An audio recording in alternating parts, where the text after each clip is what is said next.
मुल्क के लिए आबादी कानून कितना जरूरी है? मोदी योगी के आबादी कानून को क्या देश के मुसलमान कबूल करेंगे? एक के 12 बच्चे हैं, नाम भी नहीं आता उसको। ये सिर्फ माइनॉरिटीज को परेशान करने के लिए कानून लाए जाते हैं। बेतहाशा बढ़ती आबादी का जिम्मेदार मुसलमान किसे मानते हैं?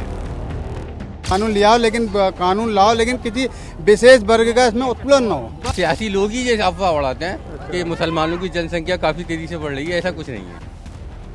क्या मुसलमान मानते हैं कि आबादी का बढ़ता बोझ विकास के पहियों की रफ्तार धीमी करेगा? दिक्कत यही है कि मुसलमानों के ऊपर वैसे ही दबाव डाला जा रहा है। लाना चाहिए बच्चे दो ही अच्छे।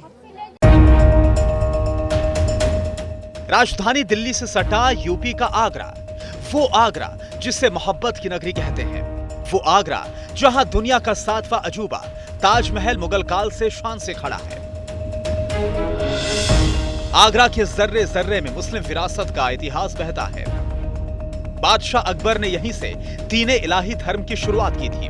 आज भी दुनिया भर में इस धर्म के 2 लाख से ज्यादा अनुयायी हैं। आमद आबादी कानून की है, जिसे सियासतदान सियासी तराजू में तौल रहे हैं। लेकिन सियासी बहस से अलग आगरा के मुसलमानों के मन में क्या है? आगरा के मुसलमानों को आबादी कानून कबूल है या नहीं?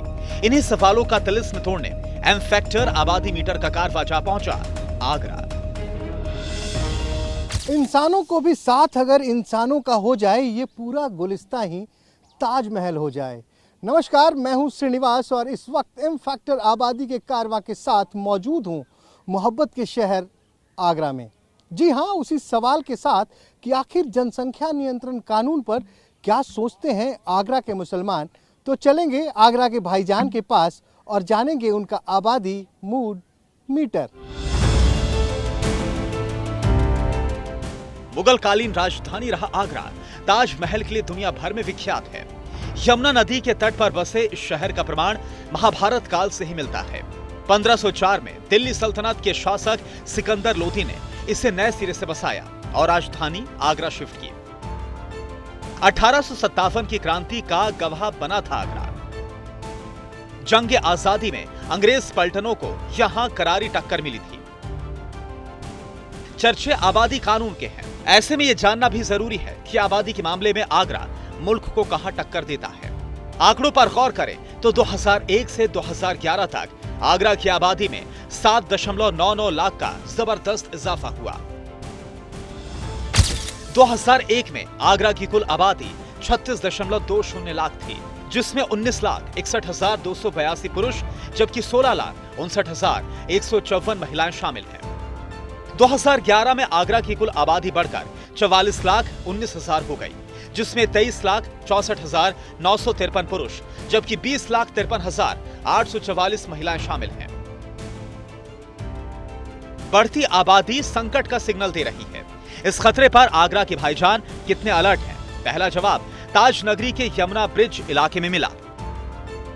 इस वक्त हम ताज नगरी के जमुना ब्रिज इलाके में हैं। ये बताइए, आजकल सुन रहे हैं कुछ बड़ा चर्चा आम है कि कोई नया जनसंख्या नियंत्रण कानून आने वाला है, सुना आपने? हाँ सुना है। क्या सुना आपने? कि 2 बच्चों से ज़्यादा जो होंगे उनको कोई सुविधा नहीं दी जाएगी। बच्चे तो हमारे भी 2 ही हैं, एक बेटी एक बेटा। ज़्यादा बच्चे महंगाई को देखते हुए वैसे भी कौन बनाता है? ये तो बेवकूफ़ की बातें हैं कि मुसलमान बच्चे ज़्यादा बनाता है, ऐसा कुछ भी नहीं है। मुसलमान की जनरेशन तो कंट्रोल में है। कानून जिसकी बात हो रही है, मसौदा तैयार है। मसौदा तैयार है। ये सारे कानून जो भी लाए जा रहे हैं, ये सिर्फ माइनॉरिटीज़ को परेशान करने के लिए कानून लाए जाते हैं, उनको भय दिलाया जाता है। मुस्लिम वर्ग में ये उनको मालूम है अच्छी तरह से सरकारों को, ये शिक्षित पढ़े लिखे नहीं होते हैं और जो इनको बता दिया उसी पर चलते हैं। ये जो आप कानून ला रहे हैं, इस पर कहीं ना कहीं ईश्वर के हाथ में है, ये इंसान के हाथ में नहीं है। बहुत से ऐसे आज लेडी अस्पताल में जाएंगे, देखने को केस मिलेंगे कि नसबंदी हो गई और इसके बावजूद बच्चा हो गया। तो इसके लिए तो एक्सेप्शंस लाए जाएंगे। आप तो अब हाँ जी, अगर कानून आप लाते हैं तो इन चीज़ों के लिए भी आप जो है जरा सोचना होगा। ये देखिए, अपनी अपनी सोच है। ऐसा कुछ है क्या? ऐसा कुछ नहीं, ये हकीकत है कि इस दुनिया में जो ऊपर वाला चाहेगा वही होगा। वहाँ हिंदू और मुसलमान की बात नहीं है। लेकिन जो लोग इस तरह की बात करते हैं, मैंने अभी एक शुरू में एक वर्ड कहा था, बड़ा मैं भी खुले मिजाज का जी इंडिपेंडेंट बात कर रहा हूँ कि ज़्यादातर अशिक्षित होने की वजह से वो अपनी टोपी और दाढ़ी पर यकीन करते हैं, वो बच्चों पर और भविष्य पर यकीन नहीं करते। कह रहे हैं कि कुछ लोग इधर भी कुछ हैं, लोग इधर भी हैं इधर भी हैं जो कि बस टोपी दाढ़ी की सियासत कर बस रहे हैं। बस टोपी और दाढ़ी की सियासत, और डिबेट में जाने में उनको 2500 रुपये मिलते हैं, एक कॉफ़ी मिलती है, वह इसमें रह गए आपको हैं। तो कुछ नहीं दिया मैंने। नहीं मैं बता रहा हूँ जो डिबेट करते हैं वहाँ 2500 रुपये मौलाना लेते हैं अपने। आप मान रहे हैं कि जनसंख्या नियंत्रित होनी चाहिए, कम हाँ, होनी चाहिए। हाँ, कम होनी चाहिए, लेकिन एक ज़्यादा सख्ती के साथ नहीं, नियंत्रित होनी चाहिए। कम बच्चे होंगे, हम अच्छा खाएंगे, अच्छा पहनेंगे, अच्छा पढ़ाएंगे, देश की सेवा में भेजेंगे हम। आप कह रहे हैं समझाएं, दबाएं नहीं। बिल्कुल बिल्कुल दबाएं नहीं, समझाएं उनको। चलिए आगे चलते हैं। आबादी के मामले में ताज नगरी भारत में 41वें पायदान पर है।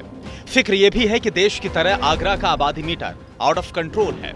जनसंख्या विस्फोट की आहट आगरा में भी है, जिसके संकेत आधार UIDAI.gov.in के नए आंकड़ों से मिल रहे हैं। आधार UIDAI.gov.in के दिसंबर 2020 के आंकड़ों पर गौर करें तो 2022 में आगरा की अनुमानित आबादी 49,85,779 तक पहुंच चुकी है। ऐसे में क्या मुस्लिम बिरादर छोटे परिवार के फॉर्मूले को कबूल करेंगे?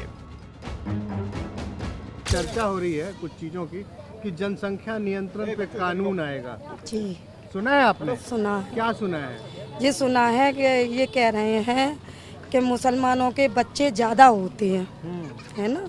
ये पहले ज़माने की बात है, ये मुसलमानों के बच्चे ज़्यादा थे। आज का मुसलमान अब बच्चे पैदा नहीं कर रहे, अब वो ज़्यादा 2 या 3। तो मुसलमान बच्चे पहले पैदा करते थे, आज थोड़ी नहीं पैदा कर रहे हैं बच्चे। आज के समाज में खाने को तो है नहीं है, तो बच्चे पैदा करेंगे। तो अब ये जो कानून ला रहे हैं तो आप क्या कह रहे हैं, सही है कानून? ये सही कानून नहीं है। वो भी तो यही कह रहे हैं, कम बच्चे हैं? बच्चे तो हमारा भी कहना यही है, कम बच्चों का। तो यही तो कानून भी कह रहा है, तो फिर दिक्कत क्या तो है? फिर दिक्कत तो कुछ नहीं है, बस दिक्कत यही है कि मुसलमानों के ऊपर वैसे ही दबाव डाला जा रहा है। कानून तो सबके लिए आएगा ना, वो नहीं। कानून कोई मुसलमानों के लिए नहीं आएगा, हिंदू मुस्लिम सिख ईसाई सबके नहीं, लिए है। वो तो कानून सबके नहीं आएगा। जनसंख्या नियंत्रण कानून लाने की बात हो रही है, फिर इससे ये भी बोला गया कि एक मजहब वो तेजी से अपनी बच्चे पैदा कर रहा है। अब ये तो गवर्नमेंट जो आई भी है, जो बोल दे वो बहुत बढ़िया है। इस गवर्नमेंट के आगे तो मुंह खोलना ही गलत है, बोलेगा तो पकड़ा जाएगा, कुछ भी हो सकता है। ऐसी बात नहीं है, ऐसे ही हो रहा है सर, जनसंख्या वैसे भी कंट्रोल में ही चल रहा है। कंट्रोल में 150 करोड़ हो गए। अरे वो तो वैसे ही है, कुदरत है। जब आजाद हुए थे तब 36 करोड़ थे। कुदरत की तरफ से बरकत है, बरकत है ये कुदरत की तरफ से, सभी की तरफ से है ये तो।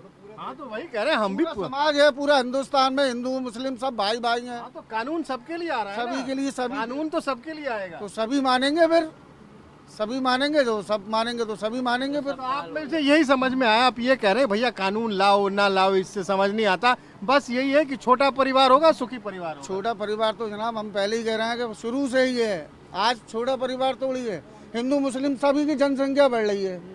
ऐसा नहीं है कि मुस्लिम की जनसंख्या बढ़ रही हो, वो तो सभी के लिए है। चलिए, अब मुसलमान को मुद्दा बना दिया या तो वो चीज़ अलग है। सुना आपने, आरिफ भाई कह रहे हैं कि भैया छोटा परिवार ही बढ़िया है, अब कानून के नाम पे मुसलमान को मुद्दा बना दिया जा रहा है। मुद्दा मत बनाओ, ईमानदारी से कानून लाओ। कह रहे वैसे हम पहले ही से समझ गए। आपके कितने बच्चे हैं? जनाब 3 बच्चे हैं। जी, आरिफ भाई भी कह रहे हैं 3 ही बच्चे हैं। अभी हमारे वकील साहब कह रहे थे 2 बच्चे हैं। अम्मा आई थी, वो भी कुछ ऐसी ही बात कह रही थी। चलिए और लोगों से बात करेंगे।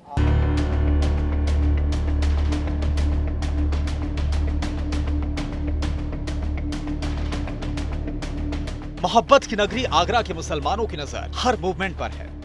विकल्प सामने है, फिर भी भाईजान के मन में बड़ी उलझन है। छोटी और बड़ी फैमिली के फॉर्मूले पर मुस्लिम मिजाज तल्ख है। मुस्लिम लहजे में कानून पर भले ही कड़वाहट हो, लेकिन आगरा की एक पहचान पेठा नगरी के तौर पर भी है। आगरा चले आइए तो पेठे की 50 से ज्यादा वैरायटी मिल जाएगी। 1926 में नूरी दरबार के पंछीलाल गोयल ने इस कारोबार की नींव रखी थी। तो क्या जायके वाला ये शहर आबादी कानून कबूल करेगा? अच्छा, ये बताओ आप, अब बात चल रही है कि एक नया कानून आने वाला है, जनसंख्या नियंत्रण कानून। 2 ही बच्चे आने चाहिए। ये तो अल्लाह की कुदरत है, बस आग बूंद को बैर होता है, और करने वाली जात अल्लाह की है, वही देता है खाने को, वही देता है पीने को। और ये तो अल्लाह ही कानून को तोड़ेगा तो अल्लाह ही देख रहा है, हमारे हाथ में तो है नहीं तो है। मैं कह मतलब कि आप ये कह रहे हैं कि कुदरत का कानून ना तोड़ो, जैसे चल रहा है चलने दो। वो अल्लाह करेगा वही होगा। देने वाला भी वही है, खिलाने खिलाने वाला आप ये सक है, वो अल्लाह देने वाला भी है, खिलाने वाला भी है, उसके हाथ में हर चीज है। लेकिन कहने की जनसंख्या बढ़ने से ना तरक्की रुक जा रही है। तरक्की रुकती नहीं है भैया, न तो कोई कर रहा, न कोई मार रहा, न तोड़ रहा। वो इंसान अपने हाथ में। उम्र कितनी होगी आपकी? मेरी होगी 60 वर्ष की। अच्छा, हाँ। बच्चों की शादी हो गई? हाँ हो गई इंशाल्लाह। कितने बच्चे हैं? 8 बच्चे हैं। और शादी कितने की हुई? 7 की या 6 की, 7 की हो गई, एक रह गया यही। तो आपके जमाने में तो सबके 8-8, 10-10 होते हाँ, थे। बेशक सही है। रामलाल के भी 8 और रहीम के भी 8। हाँ हाँ, एक के 12 बच्चे हैं, नाम भी नहीं याद है उसको। आपको सही बता रहा हूँ मैं। आपको याद है सब? मुझे तो याद है इंशाल्लाह। 8 के बढ़िया हुआ, 12 होते तो आपको भी याद नहीं। अल्लाह तुम्हें खुद रखे। चलिए, धन्यवाद धन्यवाद। आपके कितने बच्चे हैं? मेरे चार लड़के हैं। हाँ, और लड़कियाँ? 3 लड़कियाँ। 7 थे। हाँ, शादी कर चुका हूँ। और आज के जमाने में आपके जो बच्चे हैं उनके तो कम ही बच्चे हाँ, होंगे। मिनी के 2 बच्चे। बाकियों के 2 बच्चे हैं। 2 बच्चे। आपने उस वक्त पे कर ली गलती है। कानून आ रहा है, सुना आपने? हाँ सुना। जनसंख्या नियंत्रण कानून, कंट्रोल करना होगा। हाँ जी सुना। कह रहे हैं कि भैया बड़े बच्चे हो रहे हैं, खास करके आपके कौम में कह रहे हैं बहुत ज्यादा बच्चे हो रहे हैं। पहले जमाने में होते थे हिंदू के भी, मुसलमानों के भी ज्यादा। अब तो आज के जमाने में बच्चे 2 के 3। आपके कितने हैं? हमारे 3 है। 3 ही है। तो आप, हमारे लड़के के भी 3 है। तो फिर ये कानून की क्या जरूरत है? कोई जरूरत नहीं है। हाँ? आज आप तो समाज को देख के मुसलमान हिंदू सब संभल गया, महंगाई को देख के। ऐसे ही कानून लाएंगे? हाँ, यही कानून लाना चाहिए, लाना चाहिए, लाना चाहिए। हाँ। बच्चे 2 ही अच्छे 2 वाले। ही अच्छे। कह रही हैं बच्चे 2 ही अच्छे। कह रही देख लो मुझे, मेरे इस जमाने की हूँ 3 और पीछे अम्मा, वो कह रही मैं तो उस जमाने की हूँ, मेरे 2 ही हैं। निकाह कब पढ़ा आपने? 2007 में। 7 में पढ़ा? 15 साल हो गए जी। हाँ जी। कितने बच्चे? 15 साल में मेरे 3 बच्चे हैं, 2 लड़की 1 लड़का। इरादा और है या नहीं, इरादा बस पूरा हो गया, जितना होने था पूरा जो होता वो पूरा हो गया। पूरा हो गया? अभी मथुरा में कुछ लोग मिले थे, वो कह रहे थे हमें तो जी IPL में टीम भेजनी है। जी, वो तो सिर्फ एक मजाक वाली बात हो गई है। तो उनको या वो किसी चीज़ का उत्पीड़न उनको हुआ होगा तो उन्होंने खिसिया के वाली बात कह दी। तो आप कह रहे कानून ले आओ या ना लाओ? नहीं, कानून ले आओ, लेकिन कानून लाओ, लेकिन किसी विशेष वर्ग का इसमें उत्पीड़न न हो। बहुत बड़े कह रहे कानून तो लाओ भैया, कोई दिक्कत नहीं, हमारे पास तो वैसे ही बच्चे कम है, लेकिन किसी मजहब को टारगेट मत करो। आगरा का पेठा जितना मशहूर है उतना ही यहाँ का लेदर कारोबार। फुटवियर में ताज नगरी का कोई सानी नहीं। जूते बनाने वाली यहाँ 3000 से ज्यादा छोटी फैक्ट्रियां हैं। 30,000 घरों में कारीगर इकाइयां हैं। इस कारोबार से मुसलमानों का बड़ा वर्ग जुड़ा है। ऐसे में ये जानना भी जरूरी है कि आखिर आगरा का मुस्लिम आबादी मीटर कितना हाई है। आगरा में करीब 16% ब्राह्मण है, दलित करीब 25%, मुस्लिम 14%, ठाकुर 15%, जबकि अन्य 40% है। यानी आगरा की कुल आबादी में 89% हिंदू हैं, जबकि 9.30% मुस्लिम। ऐसे में क्या ताज नगरी के मुसलमान आबादी की सुनामी रोकने के लिए रेडी हैं? आपको लगता है जनसंख्या नियंत्रित होना चाहिए? वैसे तो काफ़ी पहले के मुकाबले में काफ़ी फ़र्क पड़ा है इस बात में। पहले जो स्थिति थी उसके हिसाब से आजकल की स्थिति बहुत बेहतर है। तो लेकिन तब भी तो हमारी जनसंख्या तकरीबन 150 करोड़ के आसपास पहुंच गई और यही हाल रहा। नहीं, ऐसा है, ये पहले की पहुंची हुई है, ये अभी नहीं पहुंची है। हाँ, अब तो बहुत नियंत्रण हुआ है। तो वही तो कह रहे हैं कि पहले की गलतियों को सुधारने के लिए अब एक कानून लाना चाहिए। बात की जा रही है कि आपकी जनसंख्या तेजी से बढ़ रही है, आप ज्यादा बच्चे पैदा करते हैं। ऐसी कोई बात नहीं है, ये तो सिर्फ अफवाह है। अफवाह है या सियासत है? नहीं, सियासत अफवाह एक ही बात है। वो सियासी लोग ही ये अफवाह उड़ाते हैं कि मुसलमानों की जनसंख्या काफी तेजी से बढ़ रही है, ऐसा कुछ नहीं है। आपके कितने बच्चे? 3। तो सुना आपने, आगरा से हमारे तमाम भाईजान से हमने बात की, यहाँ की जितनी खवातीन थी उनसे भी बात की, और जो बातें निकल कर आई वो आपके सामने। अगले एपिसोड में फिर कहीं और मुलाकात होगी।